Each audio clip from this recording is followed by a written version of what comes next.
Teddy Riley. I told him not to do it till he blew it. They wouldn't listen to me.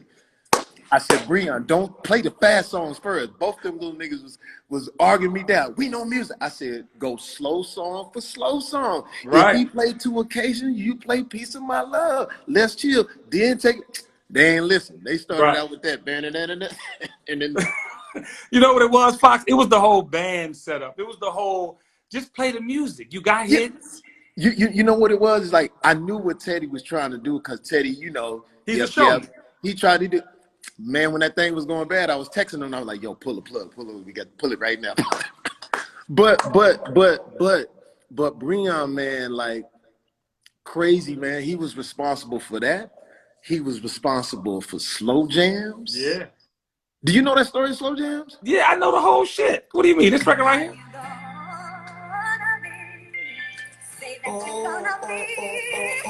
She said she. Hey, one time for my nigga Brianna. One time for my nigga. Hey, yo, Fox, real talk. I'm gonna tell you this, and I have a whole timeline. You know, I'm a professional. So I want to backtrack a little bit. We're gonna get into the music and all that. You got me. Let's go. So Fox, first of all, man, I wanna I'm giving you flowers the entire 45 minutes.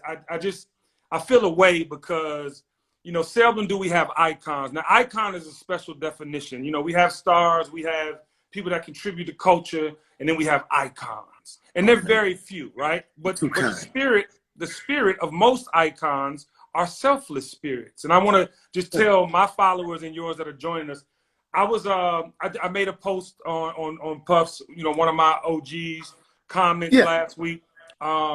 We had a couple days of traction, whatever, just making people think. I had an interview with Shaun King, and then on Thursday of last week, Jamie Foxx DMs me, ladies and gentlemen. The Jamie Foxx. Now, mind you, I've been around Jamie off and on for over 2 decades in presence, but I don't know Jamie like some of my friends might know Jamie, and it's overwhelming. First, I'm thinking that Puff set him up to call me, but then I'm thinking to myself, I'm like, let me call and find out. So, Jamie, I call, you say, call me, I call you, and I just want to say, man, from a black man to another, that was probably one of the most pleasant and thoughtful phone calls I've ever received from a quote-unquote celebrity, person of influence, and what I feel you are as an icon. And I want to say that because you call me just like this, and I'm not trying to be funny, but this is how you call me. Ladies and gentlemen, he had the soft voice. He said, Kenny, let me tell you something. What you did was necessary. And he started hitting me with these things, and then he ended it with the first statement, I see you. And I just want to tell you, man, I love you. I don't give a fuck how long we've had the one-on-one, but I love you, and I appreciate you for that. It means everything.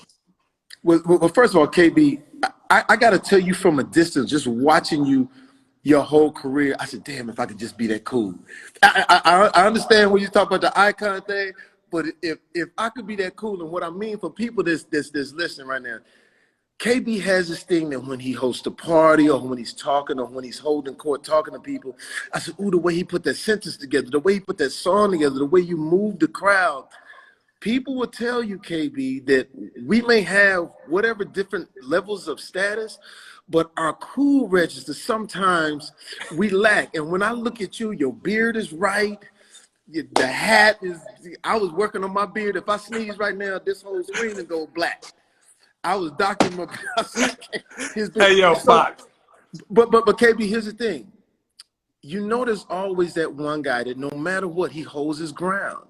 Thank you. And I think that's what's commendable for you. We love our brothers. Yeah. We love Sean P. Diddy Combs. Bro, we have patterned ourselves after him. We love our guys, man. And what we want to have is the right information. And I happen to be in a position where I got the information. I'm with Joe Biden. I'm with Obama. I'm with all of these different politicians, so I get a chance. Are we clear? Is everything going through clear? Yeah, you're good. You're good. Yeah. Yeah, but I'm with all of these politicians in a personal way. I've been allowed to be in certain rooms for the past 30 years. My whole thing was when I got on, I want to be where the power is being distributed. I want to know what people are saying. And so therefore, in this situation, the way you spoke out, it was absolutely correct. And what I didn't want to happen was for us as black people to start bickering and going back and forth as if we didn't like each other. We Right. love each other, but we have to be able to have a difference of opinion. And I Right. think in this situation right now, when you think back, when we allowed 45, and this is what I tell people all the time, I said 45 didn't vote for himself. So people will continue to say that 45 may be this, he may, oh, he's this, but he went up there and he did his thing, and people voted for that. So Yes. what I tell people all the time, even my politicians, I said, yeah, you could run against 45, but be careful. Don't run against 45, run for the people. Now That's let's right. go back. Let's go back. 45 said to black folks, what's the worst thing that can happen? Well, you're seeing it. You're Yeah. seeing the worst thing that can happen. We are Yeah. in financial ruin. We are lack of education about what this disease does because he didn't take it seriously. And who is suffering the most financially? Yes. Black people, small businesses can't get loans because Health. we weren't set up for that. Health. Think about all the things that are going on right now. So what I say is this, Kenny B, if you were to cut your arm right now, right? And I was assessing the situation, I wouldn't Right. start diagnosing you right now. I would stop the bleeding, right? So where we are now is we need to stop the bleeding. Look, we're going to get to all of that. But what I fear is the people with the megaphone, the people that have the biggest voice. Do they realize that there are certain networks that are dedicated to the agenda of one party, a whole network, a whole mindset, Fox. because they understand one thing. They understand power. We don't understand the power. Sometimes we Wow. get caught up in nuance. Does the man, did Hillary Clinton look right? Her suit jacket wasn't cool, and all these different things that has nothing to do with running the government. Because I Right. sit next to Bill Clinton, and where Bill Clinton explains to me what his wife was about. I sit next to Barack Obama when he explains to me that the whole world is bottomed out, and basically they want him to take it because they feel like if the black man is holding the bag when it goes down, then we out of here. But what we didn't know is, from, I can say this now, Mayor Nutter Yeah. told me in a room, he pulled me in the room because I asked him about Obama and the bailouts. He pulled me in the room. He says, are you kidding me? We're looking at catastrophe. That man is a genius. He says, it's like you buy that house, Jamie, and you go in the house, and the real estate person didn't tell you that it was rotted. They didn't tell you all that. So that's what they gave our guy. And he was able to, within 8 years, pull us from the brink. And some of us missed the message. Some Right. of us thought that this man, this black man who, if you understand where I come from, man, you realize how monumental that was. I Man. was there. I went to the inauguration. I seen people walking, thousands of people, and what he did for us. When sometimes we miss the message and say, well, what did Obama do? You know what he did? He achieved. He achieved in a world where we're in a country where if our ancestors were dug up that were white and saw this black man up there, it would be a civil war. So all of these things that I'm saying is, KB, you're absolutely right. We need to flood the ballot box. We need to be part of the situation. We cannot sit back.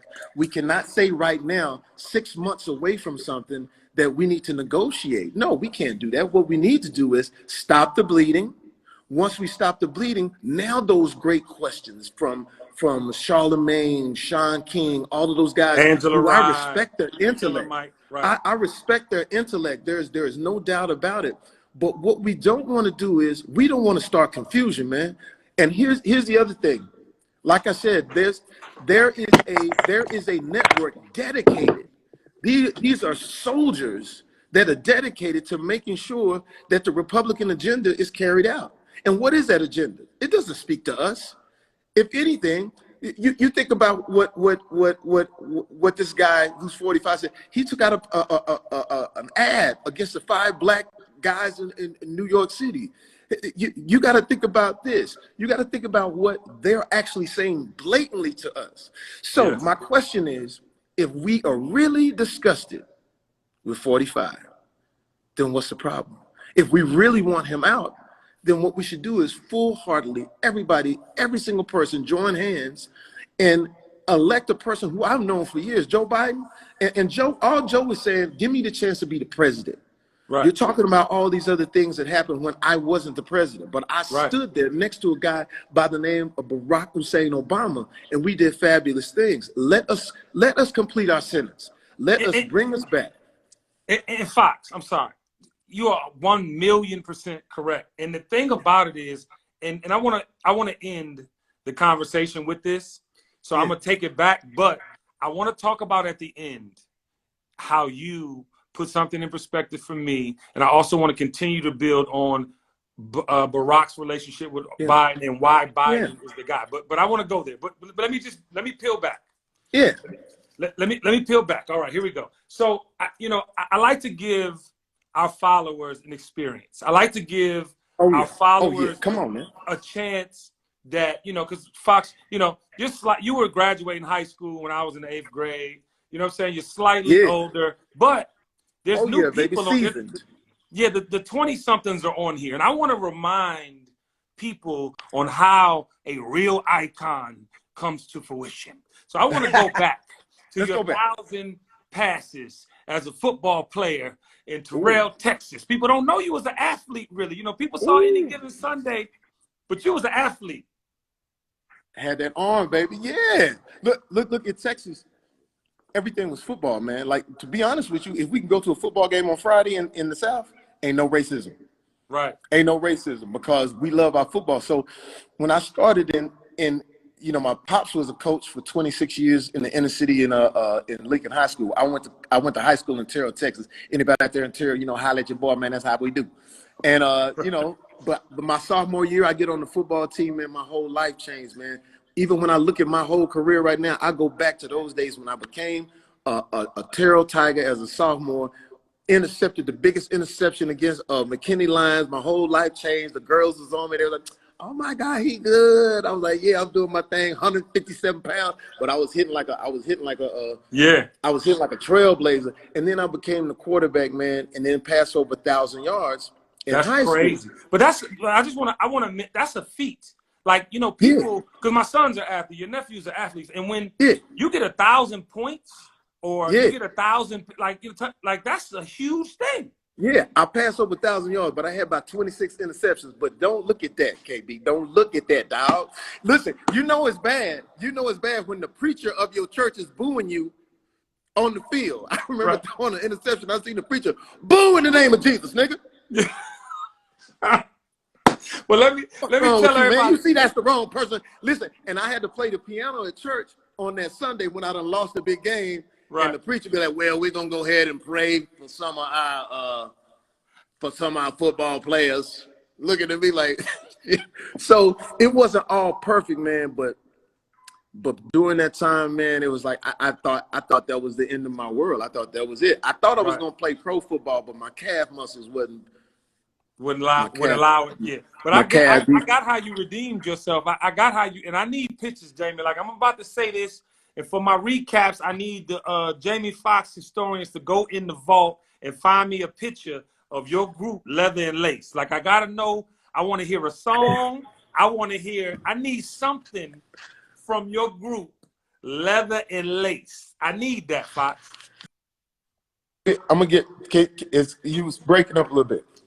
Yeah, no, I need, Leather and Lace brought you back from redemption. I need some songs from that. I need a picture of you with a jerry curl and Leather and Lace. Leather and Lace, dog. I thought we was going to make it, dog.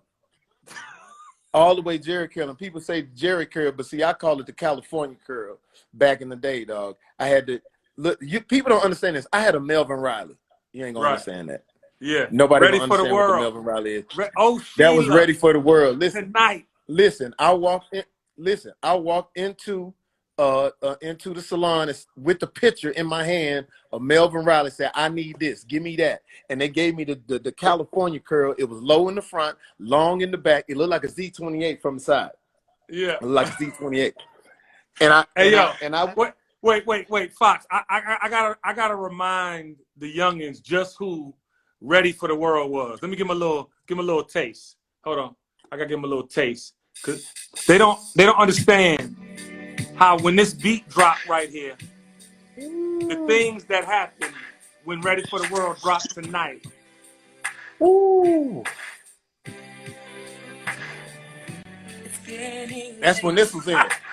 Why you still here, girl? Have you made up your mind? You Wanna make love tonight. Yeah, Hit man. that verse. Yeah, I man. want hit that. I want you to hit I the hit want for the you lady. to know, girl. Ooh. Absolute fire, baby. Dog. So you had the curl. You were in a group called Leather and Lace, and you really thought you was gonna make it, Fox? Hey, man, listen. I was in this group, Leather and Lace, man. We had our group. Everything was popping. Listen, the lunchroom was on fire because that's where the talent show was. We went up against the guys. Now, this is way back in the day when they was doing this one group. The football players did like the Chicago Bears shuffle. Right. And then we came and hit him with Prince. Dog. We hit him with Prince. What's your favorite Prince song of all time, Fox? Are we breaking up? No, you back now. What's your favorite Prince song of all time? Favorite Prince song of all time? Ooh, that's gotta be right now, Adore. Dog, Right that now, is it's my gotta be number Adore. one favorite Prince song of all time. I wrote it on a napkin in the 9th grade. I wrote the song on a napkin in the 9th grade to my 12th grade girlfriend, Fox. Her name was Tonette Washington. Tonette? Tonette. You say Tonette? Tonette. Tonette. Where Tonette at, man? Where the fuck is Tonette? We need to find Tonette Washington. We gotta find her. We gotta track the heritage of that name. Now we're gonna name her Tonette. You know, Uncle Tony, you know, was my spiritual advisor, so we're gonna name her Tonette. Tonette. All right, come on. We got a lot to cover, Fox. You got so many legendary moments. So we're gonna fast forward to 88, 89.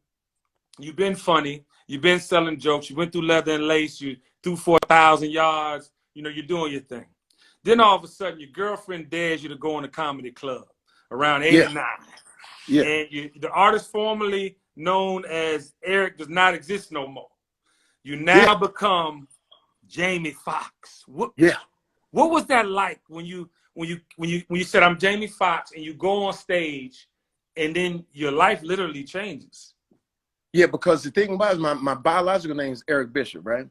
And I finally got to LA. I went to college in San Diego, but I was coming up to LA and I go in a comedy club, and everybody knew back at that time the comedy club in LA was the shit. Everybody was going to that motherfucker. But it was the Monday night and it was a Crip night. Now mind you, I didn't know what Crips was. I was like, what is a Crip? Right. Because I'm straight from Texas. I don't know nothing about no gang banging and shit. So I go up and I see everybody dressed in blue. I said, y'all motherfuckers on a field trip? Why is everybody in the same motherfucking, right? So the niggas tell me, you know, hey, look here, cuz, we Crip, cuz, understand? I was like, all right, whatever the fuck. But I noticed that them niggas was like, throw shit at niggas if you weren't funny. Yeah. So every time I went on stage, I would do my impersonations as a Crip. So I went on stage and did Mike Tyson. Mike Tyson, heavyweight boxing champion of the world, just Crip, cuz. What's up, cuz? Crip, what's up, cuz? You know, heavyweight boxing champ. So motherfuckers like, oh, nigga, that nigga good right there, cuz. So I don't know. I was doing like Bill Cosby at the time. Because of the Cosby, we start to Crip because the Crip team has to shoot the bitch ass nigga in the foot, right? So these niggas adopted me and was like, hey, look here, cuz, we want you to come to Watts and perform. I'm like, cool, fuck it. I don't know where Watts is. Right. I don't know where all this shit is. But I would be in like, nigga, I would be in a Crip nigga's house. They pay me $100, nigga, and I'll be doing jokes, you know. So that's how I got started. And they embraced me. And some of those guys, the God bless, are still alive. They still my homies, bro. And that was like years ago. And I changed my name from Eric Bishop to Jamie Foxx. Matter of fact, I got to tell you this. I was the only nigga doing a Ronald Reagan impersonation as a Crip. Ronald Reagan as a Crip? I got to hear something. Well, as a matter of fact, I'm cripping. Well, there you go again. Nigga, they going crazy. Huh? Damn, he do white motherfuckers too, dog. Get that motherfucker, cuz. Right. So now they embrace me. I went on as Eric Bishop at first, but then like the comedy club wouldn't put me back on because you just signed on a list so you could get on. And so the comedians ran the list, so they didn't want me to get hot, right? Because it was like, back at that time, it was like gunslinger type shit. You know, Yeah, yeah. you were the comedian. It was like, you know, it's not like today. It was like, you know, your jokes was everything, right? And so they wouldn't let me on. So I finally went to this other club, and, you know, it would be like 100 guys go down to get on, but only a few girls would get on. Only a few girls would come down. Right. So I wrote down all these unisex names because they just picked from a regular piece of paper. So I wrote down Tracy Green, Stacey Brown, Jamie Foxx, and they picked that name while I was at another club and said, "Is Jamie Foxx? Is she here?" I said, "I'm right here, my nigga. That's me." Right. And so I go on stage at Evening at the Improv. I go on stage and they were shooting this show there. And so I was like the fresh meat. They put me on just to break up the monotony from the professionals. I ended up getting a standing ovation. And then my world changed after that, and Jamie Foxx was born. Give that man a round of guys? applause. Give that man, Homie. put a round of applause in the comments, ladies and gentlemen. Fox, I do want to say, by the way, you know, that's 88, 89. 91, you was on one of the, arguably one of the most important variety shows ever within Living Color by 1991. This is 2 years later. Yeah. 91, yeah. you're Well, on the Living Color with Jennifer Lopez, with Jim Carrey, like Keenan Ivory Wayans.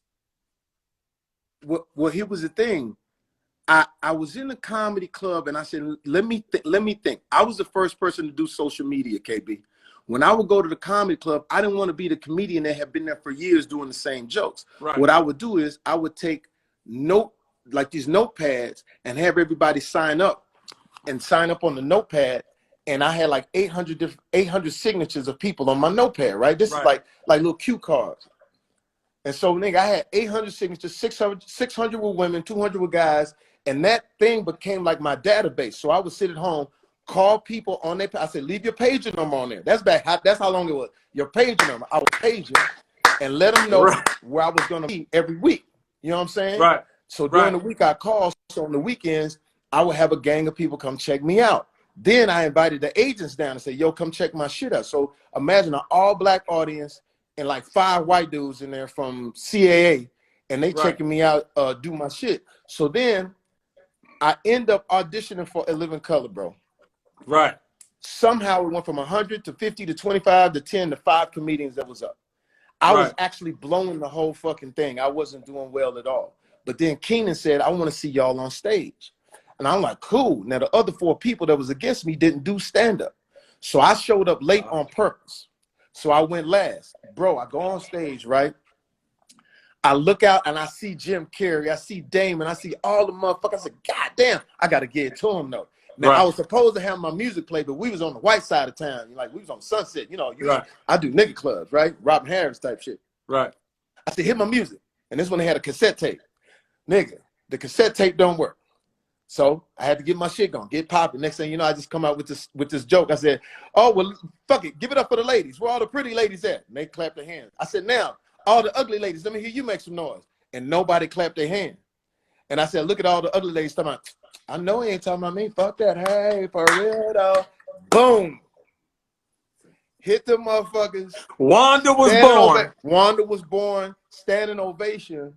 And so when I got to In Living Color, think about this, KB. I was the 8th funniest person on the set. Jim Carrey, who I watched write Pet Detective with his bare hands, my nigga. Right. Keenan Ivory Wayans, who's still the Godfather. Right. All the way. Damon at his height. And we were all fighting for 23 minutes of programming. So, and then when I saw J-Lo, I said, hey, I'm not trying to hit on you. I got a girl, but you're the most beautiful person I've ever seen in my life. And we became homies. And then the next thing you know, Keenan says, yo, you remember that girl, that ugly girl you did? He reached down in this, because we had this box with all these little wigs and all that shit. Yo, put this shit on and do that character. Boom. Called me a lick, KB. Called me a Wanda lick. was born. Hey, for real now. But you know, Fox, the brilliant thing about that is, man, literally less than 5 years later, you have the Jamie Foxx show, which was one of the best comedy shows from any comedian ever offered to us. I mean, I appreciate it. Jamie, listen, and I want to tell you, this is from like somebody that was growing up watching it, right? Like I'm watching this. These are black men that are funny, have these skill sets that are on TV making these moves. And every situation seemed like me and my partners. Like every situation y'all had. You know why it was like that, man? I'm gonna give a shout out to Keenan. You know why? When I went on the set of Keenan for In Living Color, it was all black. I thought it was in the wrong place. He ran it, white. It was black directors, black writers, black everything. He ran that shit, but he made it sexy. Right. You know what I'm saying? He made it dope. He made it cool. Everybody wanted to come there. All the hip hop guys came, and he said, "Run your shit, Fox." And so think about this, KB. I never had a white boss in my life. That's crazy. I had Keenan as my boss. Then I was my own boss. I've been my own boss for a long time. Give him a round of applause in the comments, please. Jesus Christ. For sure. So, and I never knew, to be honest, that's why we got to respect our ancestors. They worked so hard and bust their ass. And my grandmother used to pick cotton, KB. The lady that adopted me, pick cotton, my nigga. So when I get on, I never knew that I had to say anything or change my vernacular or how I move for Hollywood, because Keenan came through, Blaze It, and the next thing you know, we've been doing. Martin was doing his thing. Yeah. So now when you see all of these black guys and black women handling their business, yes, it makes you feel good. And now, without getting on the political thing, but getting on it, we could take that power, man, and galvanize it, and we could be something special, man. Because we will be. time. We will be, Fox, because we have to be. We're going to get into that to close the show out, though. But I want to get to 1999. Ooh. You get a chance to star, as far as I'm concerned, in Any Given Sunday. Yeah. And bro, like, you got to think, like, besides you and Eddie Murphy, I don't know who's mastered comedy and acting. And I'm going to laugh. And I even said today in my offering, as I posted your cover for TKBS, I was like, this nigga had you laughing like shit in one scene, and then he had you crying in the next. Hey, listen, you know why? I'm gonna go back to In Living Color. Like when I would be on In Living Color and I would just be a guy in the scene, I would just work on my craft. I wasn't the main guy in the scene. I would work on being the straight man. I would get into the character and make Wanda have she had a spirit to her. Even though I had on the garb, the woman, whatever you think, whatever you fall on that situation, I would always try to give those characters 3 or 4 dimensions, and everybody did on Living Color. So that by the time these roles came around, like Any Given Sunday, first of all, everything lined up. Everything my grandmother did for me, Estelle Talley, which is her birthday today. I want to give a shout out to my grandmother, Estelle Talley, who said, "I'm gonna teach you classical piano because you're gonna go across the tracks." And I said, Granny, what you mean across the track? I said, with the white people? She says, no, all around the world. She said, because everybody loves music. You're going to be able to go anywhere in the world and play music. And that's what I've done. I've been in Japan. I've been all over the world. I've been France. I've been Germany. And all these people love my music because of my grandmother. And she was the one that put everything in me and said, I'm going to give you everything. You're going to play the piano, but you're going to play football too, because you never know when that's going to come up. And boom, here's Any Given Sunday. And to be honest with you, Oliver Stone didn't want me. Because I was a TV. Hold on. Mind you, for all you 20-somethings, that Oliver Stone at this point in his career was considered the Scorsese of what he does. Yeah, amazing. So he didn't want you in what? The biggest director in the world. I go in the audition, and I was from television, so I was loud. I didn't know that movie you got to talk softer. So when I did my lines, Any Given Sunday, huh? That's what I'm talking about. We're beaming up in here. And he was like, what the fuck is you doing? And he literally, as I walked out, he said, you're just no good. You're a slave to television. Wow. You're a television guy.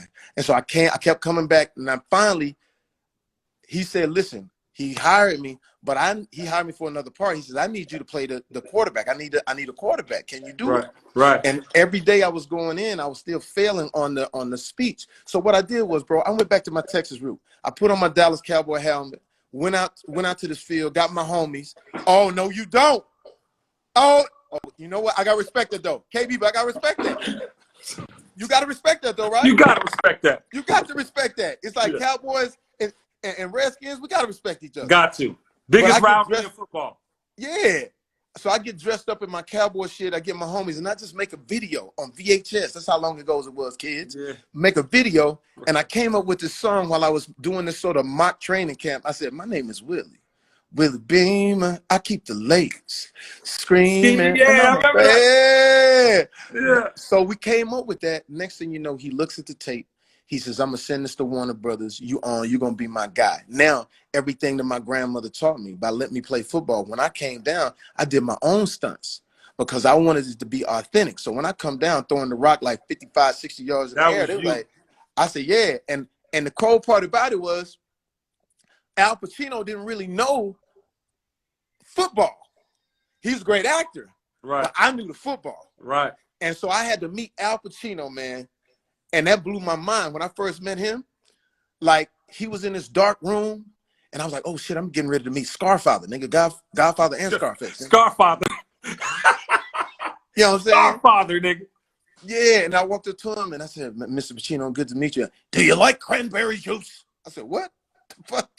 And we started drinking cranberry juice. He started breaking down. Hey, I said, damn, Scarface drink cranberry juice? Crazy. Come to find out he was a lovable guy, man. Took me to the side, made sure I had everything I need, but I helped him as well. That famous speech that they play for all the football players now to this day, he asked me about that because he was having trouble with it. And I said, Mr. Pacino, when you talk to these guys, they not your football players. They your family.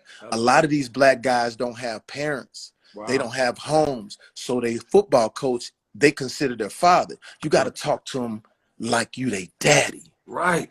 And then right after that action, you fight with your fingernails. Inch by inch. Right there in your... That motherfucker tore that shit up. And I had something to do with that. I'm Black Forrest Gump. Please give Jamie Foxx a round of applause in the comments. But Jamie, listen, 2 years after that, you're in Ali playing Bundini. Yeah.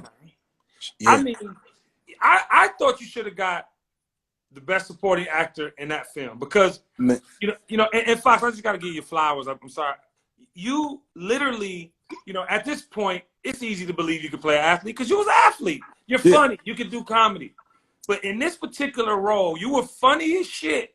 But it was dead serious at times, bro. And it took, and you just play these characters, man. You put the hair on with the shit. I mean, you nailed that, bro. Well, first of all, let me give props to Will Smith. And let me tell you why. Will Smith is embarking on this big, incredible role of Muhammad Ali. But he tells Michael Mann, the biggest director in the world who created Miami Vice, he says, I won't do the movie unless Jamie Foxx is my Bundini Brown. So, hold on, ladies and gentlemen. First of all, he went from Oliver Stone to Man. I mean, do you know how big that is? Yeah, it was crazy. But even bigger is the fact that you know how shady and shifty it is out here, KB. For that young boy from Philly to say, listen, I want Fox. And Michael Mann didn't really know me to do that type of shit. So Michael Mann comes up to me and says, listen, I'm going to tell you this. Wow. I don't have time to worry about you. I got him to worry about. Don't come in here fucking up. So, bro, that day I went shaved the head. We did a charity for Muhammad Ali himself, and I became Bundini Brown, and that was always my thing. I always want to hang up my characters. And Bundini Brown, the way he talked, he had that underbite. He's like this.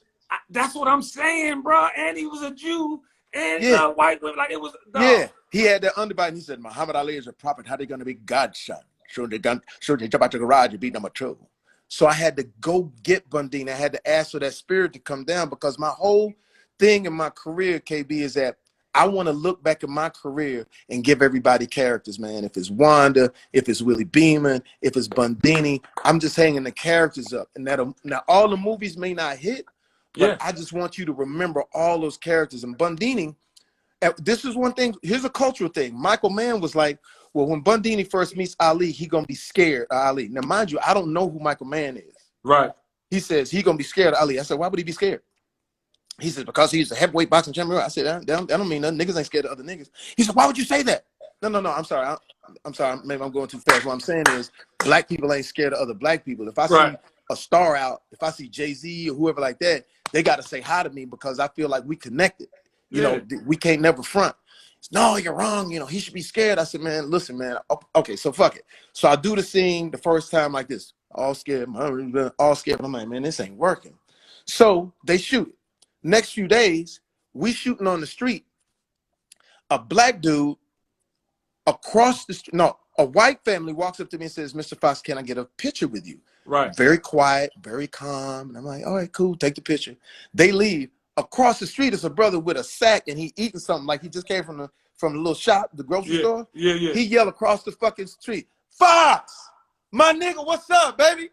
What's up?" He run over across the street, hug me, nigga, what's up, nigga? What you doing? What y'all doing? I said, "I'm shooting a movie." "Nigga, damn, you shooting a movie?" I said, "Yeah." And so the director, Michael Mann, said, "You know him?" I said, "I don't know him." "Really?" I said, he black. That's how we get out. I was just telling you, that's how we. Yeah. So then I tell the black dude, I said, "Man, he the director." "Nigga, he the director? Listen, I've been trying to get into that director shit, dog. Y'all got a number on you or something?" And he was like, "Yeah." I said, "I try to tell you." So to Michael Mann's, look, to his intellect, he went and we reshot the shot. Wow. He called me and said, "Listen, you absolutely right." So we reshot it. I said, "Black people are always connected no matter what. We don't never feel like," and I told him, I said, "Mike, I said, this is what I'm gonna tell you. I may not know everything about the movie, but I know my people. That's I do case studies for black people because I'm a comic. So I know what we want. I know how we move and things like that." And I said, "Here's the thing, Mike. If black people don't like me, I'm fucked." Yeah. And he didn't understand. I said, "Listen what I'm telling you. Yeah. If I don't have no black fans, if I get behind these gates and get to look at my house, nigga. I keep it black. Like this is outdoor furniture. Yeah. I just do silly shit like this is outdoor furniture, nigga, that I never change. I gotta stay connected. Like you know what I'm saying? I call it Black Mansion. No, listen. I have, and I'm gonna tell you this, and you know, as you said about me, you seen me. You seen me out, but the way you connect with people in real life, you know, there's something to be said about, you know, being everybody's friend, because you really can't be. But you are so cordial and inviting. You've had some of the most legendary parties at your house. We're gonna get into that. I want to stay on track because we don't have a lot of time.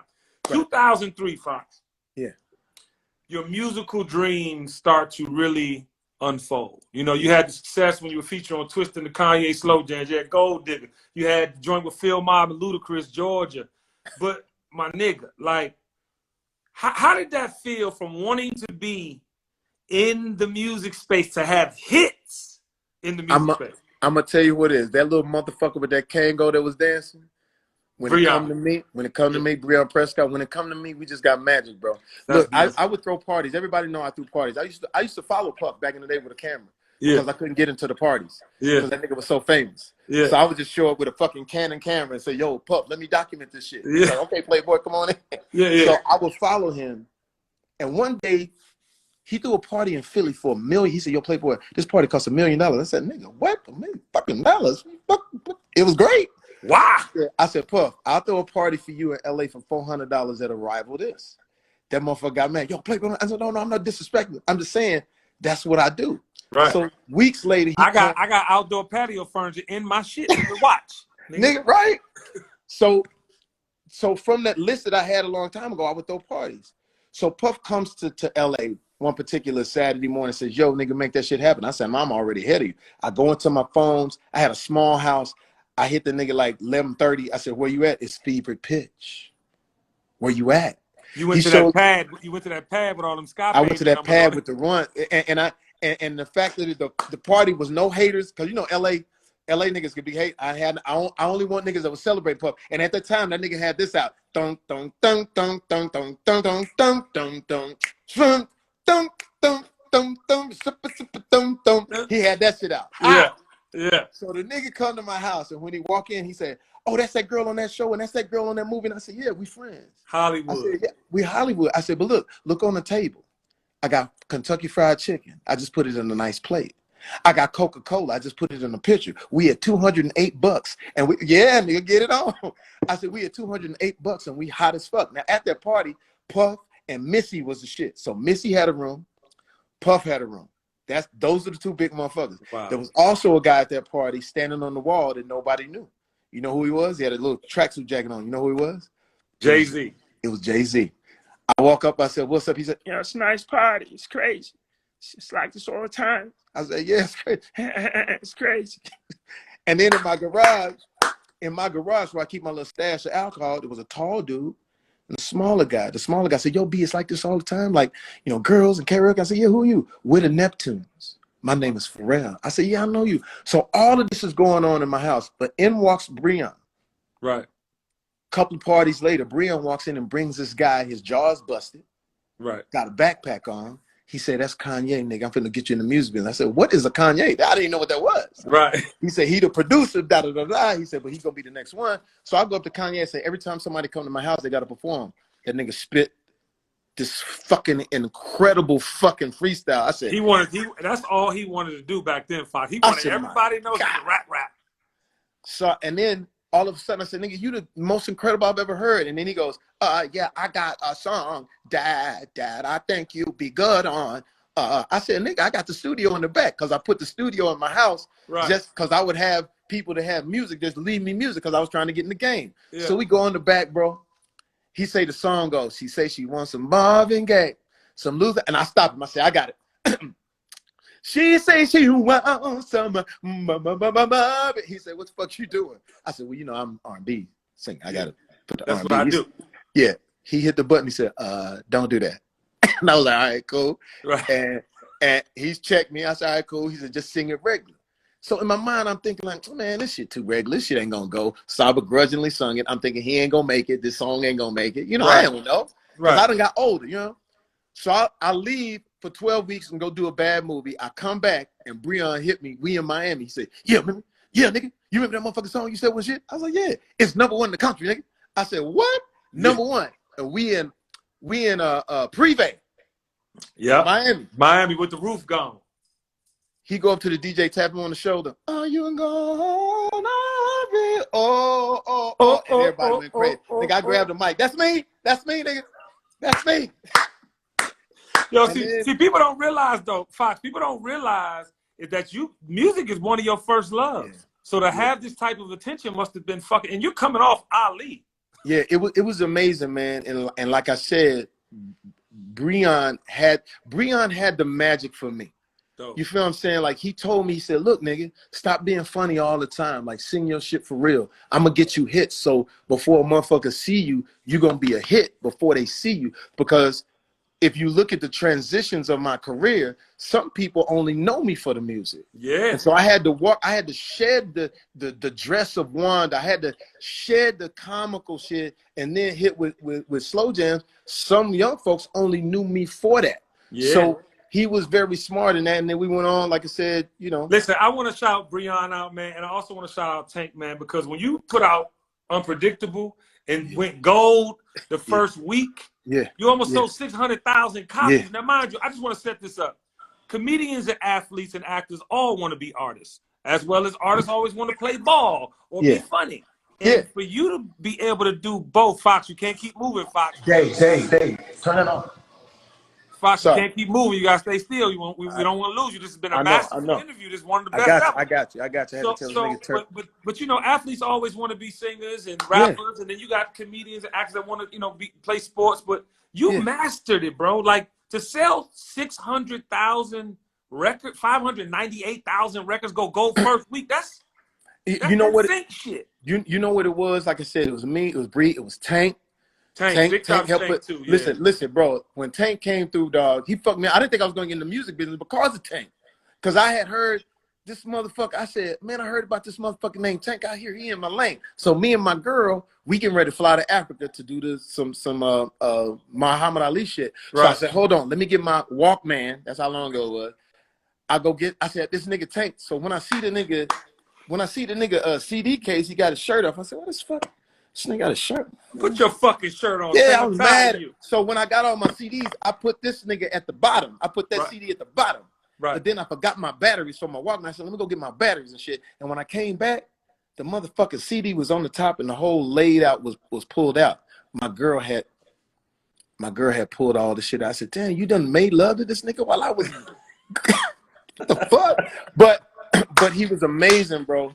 And I listened to his music, and by the way, I threw another party, and Tank showed up to my party, and that's how we hooked.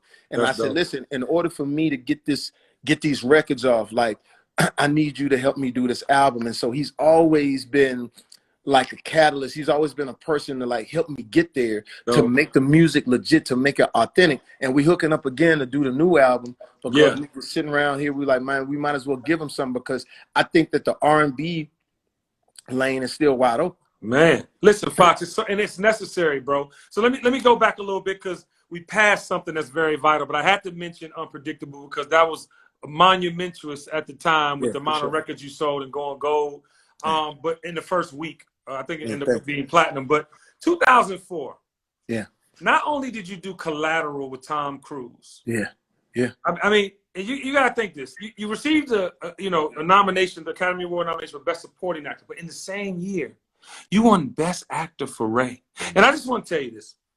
It's hard, Fox, and listening to you in this interview on the Kenny Burns Show today, people are seeing how thoughtful you are in your preparation. yeah, But it's hard to pull off a blind singer yeah, from a whole nother era, right? And yeah, then make it you are Ray. Like, yeah, motherfuckers probably thought you was Ray. Like, it was so yeah. convincing. Well, first of all, man, thank you for that. But it's like Ray was special, and first of all, just the preparation on the character. I'm 205 right now. I was 152 pounds when I did Ray. What? You think my head big now? My motherfucking head was because in the 1930s and the 1940s there was no weight program. There was none of that. They were jazz singers. You know what I'm saying? It was heroin. It was all that. So I had to lose that weight, and then I was blessed to actually meet Ray Charles in person. Wow. And so I go meet him, and I'm nervous, and I'm like, I know this is important. So I said, Mr. Charles, I want to do the best I can to play you. He said, hey, you know what? Hey, can you play the blues, man? I said, huh? Hey, can you play the blues? I said, yeah. Well, shit, if you could play the blues, man, shit, you could do anything, baby. And so the next thing you know, we're sitting next to each other on Wow. dual pianos, playing the blues with an icon. And as I'm playing, I'm hanging in. Then he moved to Thelonious Monk. And for any of you young folks out there or musicians out there, you know that that's treacherous jazz. Woo! I mean, we moving. And then all of a sudden, I hit a wrong note, KB. Right. And it pissed him off. Hey, yeah, why the hell would you do that? I said, I don't know. I was trying to keep it. Hey, don't hit the wrong notes, man. That's what life is. Take your time and hit the right notes. So I took my time. I played the lick. I hit the right notes. He jumps off the piano stool and said, hey, you know what? That's it. The kid's got it. And he walked off. Wow. So that was the first step. But Ray Charles was old. And I didn't want to play Ray Charles old. So I went to another icon by the name of Quincy Jones and knocked on his door. He brings me in. He says, hey, man, shit, man, I hear you doing Ray Charles, man. Shit. He's a son of a bitch, man. He's amazing, man. He taught me everything in music, Jamie. Did you see The Wall, Jamie? That's Michael Jackson, 54 million records, man. Michael Jackson. Right. Michael Jackson, 54 million records. And I said, well, I'm trying to learn the young Ray Charles. Yes. He goes and gets me a cassette tape. Wow. He says, here, take this, man. Maybe it'll help you. And I said, okay, shit. Now I got to find a fucking car with a cassette player in it. I go rent a car from a rent-a-car place, pop the cassette in, and on the tape is Dinah Shore, long time ago. She says, hi, this is Dinah Shore with two very wonderful musicians today, and Mr. Ray Charles and Mr. Kenny Rogers. And then you hear Ray go, hey, you know what, Dinah, I'm just so happy to be here. You know, I didn't know you knew my music. And I was like, that's it. That's how I play him young. And now, as far as his DNA, when she said on the interview, hey, you know what, Ray, talk about the drugs. Right. And there's a pause for 5 seconds. And he started squirming. Hey, you know, so I use that anytime he's met with responsibility or drugs in the movie, I would stutter. But anytime he was talking about his music and the shit that he was down with, I would do the thing. And Yo, so then Jamie, that's phenomenal. Wow. Yeah, we had to build it, man. And then here was the thing. It still had to resonate with black folk. Right. So when I was working with Taylor Hackford, I said, Taylor, we got to let it hang out. We got to show him in all of his horrendousness to show the beauty and how it comes out. Because I do believe in yin and yang. For all of the light that we have darkness to balance it out. So we were able to do that, man. And it became a movie that when it got nominated, it was great. Because it was for us and it was a positive character. It wasn't something where we sold our soul a little bit. But I was blowing it. Me and Brianna was blowing it a little bit during the Oscar race because we didn't think we was gonna win. So we partying, we out having, you know, first of all, we sneaking into we snuck into the Golden Globes with 15 people with 2 tickets. We just really being the niggas. And then finally, I think we had a fight or something. We fought somebody I don't know what we did, but Oprah Winfrey caught word of it. Wow. So I'm sitting at home one day and I hear Jamie Foxx on the phone. Jamie Foxx, it's Oprah. Jamie Foxx. Jamie Foxx, what are you doing? Jamie Foxx, you are blowing it. Jamie Foxx. You know, Oprah be singing opera shit. Jamie Yeah, she get on your head, Foxx. boy. She get on you like your mama, boy. She got on me and she said, I think that you have the chance to do something remarkable, but you really have to get it together. I'm going to take you somewhere. She took me back to Quincy Jones's place. It was his birthday. I walk in and she had assembled all of the old black actors that I had seen growing up. Some of them looked like they just put a suit on. They hadn't been working in a long time, and they shook my hand and they were like, we need you to do this. We need this to go right for you. This is before the Oscars comes up. And so everybody's talking to me. And she says, listen, this is important because, you know, you could do great. Quincy Jones, lock it up, man. Right? And then she says, now I want you to meet somebody. And she said, the person I want you to meet is right over there. And it was Sidney Poitier standing there. And she said, Wow. I want you to talk to him. And I walked up to Sidney, and Sidney goes, I saw you one time. You were at a party. Do you remember that? I was like, yes. He says, I saw your performance and I grew 2 inches. I give you responsibility for your work. So he says, be responsible. Don't mess it up. This is going to be great for everybody. And then the rest was history. We went on and we won. And I remember that night, I remember looking out and seeing Oprah, Hallie, my daughter, who sat next to me, who's 26 now, who says, Dad, even if you don't win, you're still a great actor. I remember Andre Harrell. I know that seems weird to you, KB, but I remember Andre Harrell. You know why, KB? Saved my life. You know why? I'm sure because he saves everybody's life. Andre Harrell said to me years ago, because there was a lady named Charlize Theron in the club. Now, I didn't know who she was. I didn't know her name. But I'm like, yo, that's old girl. She fine, man. I'm going to go holler at her. And Andre Harrell grabbed my arm. First of all, you can't go holler at that. You have to have the golden statue in order to even talk to her. You can't approach her. You young country. You don't understand what this is because you don't have the flavor of what's going on right now. You don't have the champagne, all the bubbles. And right now, and I'm like, huh? What the fuck? And I look up. She was gone. I said, damn, motherfucker, I could have been talking to her. So she was gone. Guess who gave me the Oscar that night? Charlize Theron. Mm-hmm. So she gives me the Oscar, and I call from the stage that night. I call Andre and say, Andre, I want you to talk to somebody. And it was Charlize Theron. Now, I didn't tell her what it was all about, but he understood how God moves, how God works, and how God blesses you. So, you know, it's like, and then for us, just for us, winning that trophy. When I was told, KB, let me tell you how it works. Come on. I was doing my speech when I was winning the prelims, like the SAG, and I would always say this is a black story. I get a call from some very influential people in Hollywood. It says, is everybody on? You know something's weird when it says everybody on. Who wants to go first? I said, what the fuck y'all talking about, man? Well, the whole black narrative, can we just not say black? Can we say it's an American story? Because it's really American story. And I like, whoa. I said, first of all. Wait, Fox.